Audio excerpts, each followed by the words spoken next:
اعوذ باللہ من الشیطان الرجیم بسم اللہ الرحمن الرحیم۔ السلام علیکم اسٹوڈنٹس، کل ہم نے سورہ الحجرات کی آیت نمبر 13 کا ترجمہ پڑھا تھا اور آج آیت نمبر 14 سے آغاز کرتے ہیں۔ بسم اللہ الرحمن الرحیم۔ آیت نمبر 14۔ قالت الاعراب آمنا قل لم تؤمنوا ولكن قولوا اسلمنا ولما يدخل الايمان في قلوبكم وَإِن تُطِيعُوا اللَّهَ وَرَسُولَهُ لَا يَلِتْكُم مِّنْ أَعْمَالِكُمْ شَيْئًا إِنَّ اللَّهَ غَفُورٌ رَحِيمٌ۔ قالت الاعراب، قالت کہا، الاعراب اعراب نے، اعراب دیہاتیوں کو کہتے ہیں، بدو کو کہتے ہیں، عربی میں اعراب کہتے ہیں۔ آمنا، آمنا ایمان لائے، نا ضمیر ہے ہم، آمنا ہم ایمان لائے۔ کچھ بدو حضور صلی اللہ علیہ وسلم کے پاس آئے اور انہوں نے آ کر کہا کہ ہم ایمان لے آئے۔ تو قرآن پاک نے اس کا نقشہ اس طرح کھینچا ہے کہ قالت الاعراب، دیہاتیوں نے کہا یا بدوؤں نے آ کر کہا کہ آمنا ہم ایمان لے آئے، قل لم تؤمنوا، قل کہہ دیجئے۔ تو اللہ تعالیٰ نے نبی صلی اللہ علیہ وسلم سے فرمایا کہ اے اللہ کے نبی صلی اللہ علیہ وسلم یا اے محمد صلی اللہ علیہ وسلم، قل آپ ان سے کہہ دیجئے کہ لم تؤمنوا، لم نہیں، تؤمنوا تم ایمان لائے، تم ابھی ایمان نہیں لائے، اور لیکن قولو تم لوگ یہ کہو کہ اسلمنا، اسلم اسلام لائے، نہ ہم نے اسلام قبول کیا، یا ہم اسلام لائے ہیں۔ تو اللہ تعالیٰ نے نبی صلی اللہ علیہ وسلم سے فرمایا کہ اے نبی صلی اللہ علیہ وسلم، تم ان لوگوں سے کہو کہ نہیں، تم ابھی ایمان نہیں لائے، بلکہ تم لوگ یہ کہو کہ ہم نے اسلام قبول کر لیا ہے۔ اور پھر اللہ تعالیٰ آگے فرماتا ہے کہ وَلَمَّا يَدْخُلِ الْإِيمَانُ فِي قُلُوبِكُمْ، ولما اور ابھی نہیں، يدخل داخل ہوا، الایمان ایمان، فی میں، قلوبکم تمہارے دلوں میں، اور ایمان ابھی تمہارے دلوں میں داخل نہیں ہوا۔ وَإِن تُطِيعُوا اللَّهَ وَرَسُولَهُ، وا کا مطلب اور، ان کا مطلب اگر، تُطِيعُوا تم اطاعت کرو، تم کہنا مانو، اللہ کا، وَرَسُولَهُ اور اس کے رسول صلی اللہ علیہ وسلم کا۔ اگر تم اللہ کا اور اس کے رسول صلی اللہ علیہ وسلم کا کہنا مانو، اگر تم اللہ اور اس کے رسول صلی اللہ علیہ وسلم کی اطاعت کرو، اگر تم اللہ اور اس کے رسول صلی اللہ علیہ وسلم کے حکم پر چلو، تو لا یلتکم من اعمالکم شیئا، لا نہیں، یلتکم یلت کمی کرے گا، کم تم میں، من سے، اعمالکم تمہارے اعمال میں، تو تمہارے اعمال میں کسی بھی چیز کی کمی نہیں کرے گا، شیئا کچھ بھی تمہارے اعمال میں کمی نہیں کریں گے۔ ان اللہ غفور الرحیم، انا بے شک اللہ تعالیٰ غفور بخشنے والا ہے، رحیم مہربان ہے، بے شک اللہ تعالیٰ بخشنے والا ہے، مہربان ہے۔ قالت الاعراب آمنا، بدو آ کر حضور صلی اللہ علیہ وسلم کے پاس کہتے ہیں کہ اے اللہ کے نبی صلی اللہ علیہ وسلم ہم ایمان لے آئے ہیں۔ تو کچھ بدو تھے، یہ سارے بدو نہیں تھے، کچھ دیہات کے لوگ تھے، اور وہ حضور صلی اللہ علیہ وسلم کے جب انہوں نے دیکھا نا کہ مسلمانوں کی طاقت میں بہت روز بروز اضافہ ہوتا جا رہا ہے اور فتوحات سے جو ہے وہ مال غنیمت حاصل ہو رہا ہے، تو انہوں نے بھی وہ مالی فائدے حاصل کرنے کے لیے کچھ بدوؤں کا ذکر ہے کہ وہ آئے، کچھ قبیلے کے لوگ وہ آئے اور انہوں نے آ کر احسان جتانے کے طور پر کہا کہ اے اللہ کے نبی صلی اللہ علیہ وسلم ہم بھی تو اب ایمان لا چکے ہیں، تو یعنی کہ ہمیں بھی فوائد حاصل ہونے چاہیے۔ تو پھر اللہ تعالیٰ تو چونکہ دلوں کے راز کو جانتا ہے، تو اللہ تعالیٰ نے فوراً آپ صلی اللہ علیہ وسلم کو پر وحی نازل فرما دی، اور آپ صلی اللہ علیہ وسلم سے فرمایا کہ ان سے کہیے کہ تم ابھی ایمان نہیں لائے، بلکہ تم یہ کہو کہ ہم نے اسلام قبول کر لیا، یہ نہ کہو کہ ہم ایمان لے آئے، بلکہ یہ کہو کہ ہم نے اسلام قبول کر لیا۔ وَلَمَّا يَدْخُلِ الْإِيمَانُ فِي قُلُوبِكُمْ، اور ابھی ایمان تمہارے دلوں میں راسخ نہیں ہوا، ابھی ایمان تمہارے دلوں میں داخل نہیں ہوا۔ تو مسلم تو ہر وہ شخص مسلمان ہے جس نے کلمہ طیبہ کا اقرار کر لیا ہو، اور اس کے بعد پھر جو حدود و قیود ہم پر نازل ہوتی ہیں، ہم پر فرض ہوتی ہیں، جو اسلام کے جو عقائد ہیں، جو ارکان اسلام ہیں، ان سب کو پورا کرنا۔ جیسے ہم سب مسلمان ہیں لیکن ہم سب مومن نہیں ہیں، مومن ہونے کے لیے بہت زیادہ محنت کرنی پڑتی ہے، اور اس کے لیے آگے اگلی آیات میں اللہ تعالیٰ نے فرما بھی دیا ہے کہ اگر تم اللہ اور اس کے رسول کی اطاعت کرو، تو مطلب کیا ہے کہ اللہ تعالیٰ اور اس کے رسول کی مکمل اطاعت، جو اللہ نے فرمایا وہ سب ماننا جو ہے وہ اصل ایمان ہے۔ تو مسلمان تو ہم سب ہیں، لیکن مومن ہونے کے لیے تھوڑی محنت درکار ہے۔ اس آیت کے مطابق اللہ فرما رہا ہے کہ ایمان ابھی تمہارے دلوں میں راسخ نہیں ہوا، یعنی کہ ابھی تم نے صرف زبان سے اقرار کیا ہے مسلمان ہونے کا، ابھی ایمان کے جو تقاضے ہیں وہ ابھی تم پورے نہیں کر پائے ہو۔ اور پھر اسی آیت کے اگلے حصے میں اللہ نے فرما دیا کہ اگر تم اللہ اور اس کے رسول کے حکم پر چلو گے تو اللہ تعالیٰ تمہارے اعمال میں سے ذرا بھی کمی نہیں کریں گے، تھوڑی سی بھی کمی نہیں کریں گے۔ ان اللہ غفور الرحیم، بے شک اللہ تعالیٰ بخشنے والے ہیں اور بڑے مہربان ہیں۔ جی آیت نمبر 15 ہے، انما المؤمنون الذین آمنوا باللہ ورسولہ ثم لم یرتابوا وجاہدوا باموالہم وانفسہم فی سبیل اللہ اولئک ھم الصادقون۔ اب چونکہ یہ مفسرین قرآن میں بھی کافی لمبی بحث ہے کہ کیا اسلام اور ایمان جو ہے وہ الگ الگ چیزیں ہیں یا ایک ہی چیز ہے، تو قرآن پاک کی اس آیت کے مطابق اللہ تعالیٰ فرما رہے ہیں کہ ان بدوؤں کے بارے میں فرما رہے ہیں کہ ابھی یعنی کہ تم نے زبانی اقرار کیا ہے، تو زبانی اقرار کرنا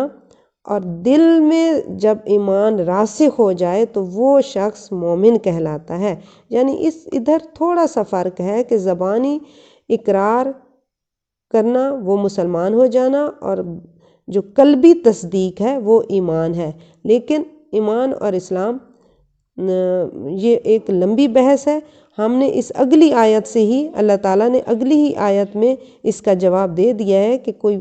یعنی کہ ایمان تمہارے دلوں میں راسخ نہیں ہوا، تو ایمان راسخ ہونے کے لیے کون کون سی شرائط کا ہونا ضروری ہے، تو وہ آیت نمبر اس 15 میں اللہ تعالیٰ نے فرما دیا ہے کہ انما المؤمنون الذین، انما بے شک، المؤمنون مومن یعنی کہ ایمان والے، بے شک ایمان والے تو وہ لوگ ہوتے ہیں، الذین یعنی کہ اسی آیت کا جواب اللہ تعالیٰ نے آگے بتا دیا کہ اللہ نے فرمایا تھا نا کہ ان لوگوں سے کہو کہ تم نے ابھی اسلام قبول کیا، ابھی ایمان تمہارے دلوں میں داخل نہیں ہوا، تو اب ایمان داخل ہونے کے لیے کون کون سی شرائط کا ہونا ضروری ہے، وہ اس آیت میں اللہ فرما رہے ہیں کہ انما المؤمنون الذین آمنوا، بے شک مومن تو وہ لوگ ہوتے ہیں، بے شک ایمان والے تو وہ لوگ ہوتے ہیں، الذین آمنوا جو ایمان لائیں۔ پہلی شرط کیا ہے؟ وہ ایمان لائیں کس پر؟ باللہ ورسولہ، اللہ پر اور اس کے رسول پر۔ سب سے پہلی شرط ایمان لائیں کس پر؟ اللہ اور اس کے رسول صلی اللہ علیہ وسلم پر ایمان لائیں۔ ثم لم یرتابوا، ثم کا مطلب پھر، لم کا مطلب ہرگز نہیں، یرتابوا وہ شک میں پڑے، اور اس کے بعد پھر وہ کسی طرح کے بھی شک میں نہ پڑیں، کسی طرح کے بھی شک و شبہ میں نہ پڑیں، یہ دوسری شرط ہو گئی۔ یعنی ایمان ہمارے دلوں میں راسخ ہونے کی سب سے پہلی شرط کیا ہے کہ ہم اللہ اور اس کے رسول صلی اللہ علیہ وسلم پر ایمان لائیں، اور ایمان لانے کے بعد پھر ہم کسی طرح کے بھی شک و شبہ میں نہ پڑیں۔ اور تیسری چیز وجاہدوا، اور ان سب نے جہاد کیا، باموالہم وانفسہم فی سبیل اللہ، کس کے ساتھ؟ بے کا مطلب ساتھ، اموالہم، اموال مال کی جمع ہے، ہم اپنے مالوں کے ساتھ، وانفسہم، وا کا مطلب اور، انفس نفس کی جمع ہے یعنی کہ جان، اور ہم اپنی جانوں کے ساتھ، فی کا مطلب میں، سبیل اللہ، سبیل کا مطلب اللہ، سبیل کا مطلب راستہ، اللہ کے راستے میں۔ اور پھر تیسری شرط کیا ہے کہ وجاہدوا باموالہم وانفسہم فی سبیل اللہ، اور انہوں نے اپنے مال سے اور اپنی جانوں سے، اپنے مالوں سے اور اپنی جانوں سے اللہ تعالیٰ کے راستے میں جہاد کیا۔ یہ شرائط دی گئی ہیں ایمان کے دلوں میں راسخ ہونے کی، یہ شرائط ہیں جو اگلی اسی آیت میں اللہ تعالیٰ نے فرما دی ہیں کہ تم لوگ ابھی اسلام لائے تھے، ابھی اور آ کر کہہ رہے ہو کہ ہم بھی ایمان لے آئے ہیں، تو اس لیے اللہ فرما رہا ہے کہ یہ نہ کہو کہ ہم ایمان لے آئے ہیں، بلکہ یہ کہو کہ ہم مسلمان ہوئے ہیں۔ ایمان تو ابھی تمہارے دلوں میں راسخ ہی نہیں ہوا۔ ایمان راسخ ہونے کی شرائط کیا ہیں؟ شرائط یہ ہیں کہ جو اللہ اور اس کے رسول پر ایمان لائے، اس کے بعد پھر کسی قسم کے شک میں نہ پڑے، پھر وہ ضرورت پڑنے پر اپنے مالوں کے ساتھ بھی اور اپنی جانوں کے ساتھ بھی اللہ کے راستے میں جہاد کرے۔ اور پھر اللہ فرماتا ہے اولئک ھم الصادقون، اولئک یہی وہ لوگ ہیں، ہم وہ، الصادقون سچے، یہی وہ لوگ ہیں جو سچے ہیں۔ تو اب یہاں پر صادق یعنی کہ سچے لوگوں کی جو صفات بتائی گئی ہیں وہ بھی یہ ہیں کہ اللہ اور اس کے رسول پر ایمان لاتے ہیں، پھر شک میں نہیں پڑتے، اور پھر اپنے مالوں اور اپنی جانوں سے جو ہے اللہ کی راہ میں جہاد کرتے ہیں۔ اگلی آیت ہے کل اتعلمون اللہ بدینکم واللہ یعلم ما فی السماوات و ما فی الارض واللہ بکل شیء علیم۔ کل اے نبی صلی اللہ علیہ وسلم کہہ دیجئے، فرما دیجئے، کیا کا مطلب ہے کیا، اس کو کہتے ہیں حرف استفہامیہ یعنی کہ سوالیہ۔ اردو میں جیسے کیا سوال کرتے ہو نا، تو عربی میں یہ سوالیہ ہے اور اس کو کہتے ہیں حرف استفہامیہ۔ اتعلمون اللہ بدینکم، کیا تعلمون تم سکھاتے ہو، تم خبر دیتے ہو، تم بتاتے ہو، تم جتلاتے ہو اللہ کو بدینکم بے ساتھ دین کم اپنا، کیا تم اللہ کو اپنی دینداری بتا رہے ہو، کیا تم اللہ پر اپنی دینداری جتا رہے ہو۔ واللہ یعلم، حالانکہ اللہ تعالیٰ تو یعلم جانتا ہے، ما جو فی میں السماوات آسمانوں میں، اور ما جو فی میں الارض زمین میں، حالانکہ اللہ تعالیٰ تو وہ سب کچھ جانتا ہے جو آسمانوں میں ہے اور جو زمین میں ہے، اور تم آ کر یہ بتا رہے ہو کہ ہم ایمان لے آئے ہیں، تم اپنی دینداری جتلا رہے ہو۔ کیا اللہ کو معلوم نہیں ہے جو آسمانوں اور زمین کی ہر چیز کا علم رکھتا ہے، کیا اس کو تمہارے دلوں کا علم نہیں ہے؟ واللہ بکل شیء علیم، اور اسی آیت کے اسی حصے میں اللہ تعالیٰ نے اور بھی واضح فرما دیا، واللہ اور اللہ تعالیٰ بکل شیء علیم، بے کا مطلب ساتھ، کل کا مطلب ہر، شیء چیز، شے چیز کو کہتے ہیں، یہ ہر زبان میں یہ لفظ استعمال ہوتا ہے، شے تھوڑی سی چیز، علیم جاننے والا۔ واللہ بکل شیء علیم، اور اللہ تعالیٰ ہر چیز کا جاننے والا ہے، خوب جاننے والا ہے، اچھی طرح جاننے والا ہے۔ اور پھر اس کے بعد یہ چونکہ تسلسل میں یہ آیات آ رہی ہیں، اس لیے میں ساتھ ہی یہ اکٹھی پڑھائے جا رہی ہوں، کہ کیونکہ یہ اعرابی جو تھے انہی کے بارے میں یہ مسلسل آیات ہیں۔ اور اس آیت میں بھی اللہ فرما رہا ہے کہ یمنون علیک ان اسلموا، یمنون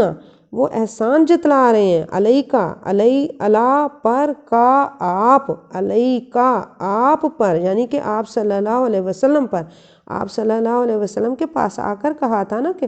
ہم ایمان لے آئے ہیں، تو اللہ فرما رہا ہے کہ یمنون علیکا وہ احسان جتلا رہے ہیں آپ پر، ان اسلموا، ان کے اسلموا وہ اسلام لے آئے، یعنی کہ اپنے اسلام لانے کا آپ پر احسان جتلا رہے ہیں۔ تو کل لا تمنوا علی اسلامکم، اے نبی صلی اللہ علیہ وسلم ان سے فرما دیجئے، لا تمنو، لا کا مطلب نہیں، تمنو احسان جتلاؤ، نہ احسان جتلاؤ، علیہ مجھ پر، اسلامکم اپنے اسلام لانے کا۔ اب یہاں پر تھوڑا سا جو ہے وہ ڈانٹ کا انداز ہے کہ اے نبی صلی اللہ علیہ وسلم ان سے فرما دیجئے کہ مجھ پر اپنے اسلام لانے کا احسان مت جتلاؤ، بل اللہ یمن علیکم، بلکہ اللہ تعالیٰ یمن احسان فرماتا ہے، علیکم تم پر، ان کے ہداکم اس نے ہدایت دے دی، کم تم کو، للایمان ایمان کی، ان کنتم صادقین، ان اگر تم ہو صادقین سچے، اگر تم سچے ہو، اگر تمہارے دل میں کھوٹ نہیں ہے، اگر تمہارے دل میں منافقت نہیں ہے، اگر تم آ کر احسان جتلا رہے ہو، اگر تم واقعی حقیقتاً ایمان لے آئے ہو، حقیقتاً سچے ہو، تو پھر تم مجھ پر احسان نہ جتلاؤ، بلکہ اللہ نے تم پر احسان کر دیا کہ اس نے تم کو ایمان کی ہدایت دے دی۔ اور یہ واقعی اللہ تعالیٰ کا انسانوں پر بہت بڑا احسان ہے کہ اگر کسی کو ایمان کی اللہ تعالیٰ ہدایت دے دے تو یہ اللہ کا انسانوں پر بہت بڑا احسان ہے۔ تو ہم دعا میں بھی اکثر یہ اللہ تعالیٰ سے یہی دعا مانگتے ہیں نا کہ اے اللہ ہمیں ایمان کی ہدایت نصیب فرما، اے اللہ ہمیں ایمان نصیب فرمانا، اے اللہ ہمیں سیدھے راستے کی رہنمائی فرمانا، کیونکہ اللہ تعالیٰ نے قرآن پاک میں واضح الفاظ میں فرمایا کہ جس سے چاہتا ہے ہدایت دیتا ہے، جسے چاہتا ہے ہدایت نہیں دیتا۔ تو اللہ تعالیٰ ہم سب کو بھی ہدایت دے، اور اگر اللہ تعالیٰ ایمان دے دے تو پھر اللہ کا احسان ہے یہ۔ تو یہاں پر اللہ تعالیٰ نے پھر واضح فرما دیا کہ ان لوگوں سے کہہ دو کہ لا تمنوا علی اسلامکم، مجھ پر اپنے اسلام لانے کا احسان مت جتلاؤ، بلکہ اللہ یمن علیکم ان ہداکم للایمان، بلکہ اللہ تعالیٰ تم پر احسان فرما رہے ہیں کہ اس نے تم کو ایمان کا راستہ دکھا دیا، اس نے تم کو ایمان کی ہدایت دے دی۔ ہاں شرط یہ ہے کہ ان کنتم صادقین، اگر تم واقعتاً سچے ہو، اگر تم حقیقتاً سچے ہو، اگر تم دل سے ایمان لانے کا ارادہ کر چکے ہو۔ اور پھر اگلی آیت ہے ان اللہ یعلم غیب السماوات والارض واللہ بصیر بما تعملون۔ اللہ تعالیٰ سے تو کچھ بھی نہیں چھپ سکتا نا، ہم ایک دوسرے سے تو چھپا سکتے ہیں لیکن اللہ تعالیٰ تو سب راز جانتا ہے۔ ان اللہ، تو اس آیت میں اللہ تعالیٰ اپنی قدرت کا اظہار فرما رہے ہیں کہ انا، بے شک اللہ تعالیٰ یعلم، جانتا ہے، غیب السماوات والارض، اللہ تعالیٰ تو آسمانوں اور زمین کی پوشیدہ چیزوں کو بھی جانتا ہے۔ واللہ بصیر بما تعملون، واللہ، اور اللہ تعالیٰ بصیر، خوب دیکھنے والا ہے، بما، بے ساتھ، ما، جو، تعملون، تم کرتے ہو، اور جو کچھ تم کر رہے ہو اللہ تعالیٰ اس کو خوب دیکھنے والا ہے، اللہ تعالیٰ اس کی خوب خبر رکھنے والا ہے، خوب دیکھتا ہے۔ تو ان آیات میں یہ جو آخری آیات ہیں یہ ساری ان بدوؤں کے بارے میں تھیں، جو بدو بھی تھوڑے سے تھے گروپ میں، جو حضور صلی اللہ علیہ وسلم کے پاس آ کر اپنا احسان جتلا رہے تھے، اور کہ ہم تو ایمان لے آئے اور اب ہمیں بھی مالی منفعت حاصل ہو۔ تو اللہ تعالیٰ کو چونکہ دلوں کے راز تو بہت اچھی طرح سے واقف ہے، اللہ تعالیٰ کو معلوم تھا کہ یہ صرف احسان جتلا رہے ہیں، اس لیے اللہ تعالیٰ نے نبی صلی اللہ علیہ وسلم کو بذریعہ وحی خبردار کر دیا۔ وآخر دعوانا ان الحمد للہ رب العالمین۔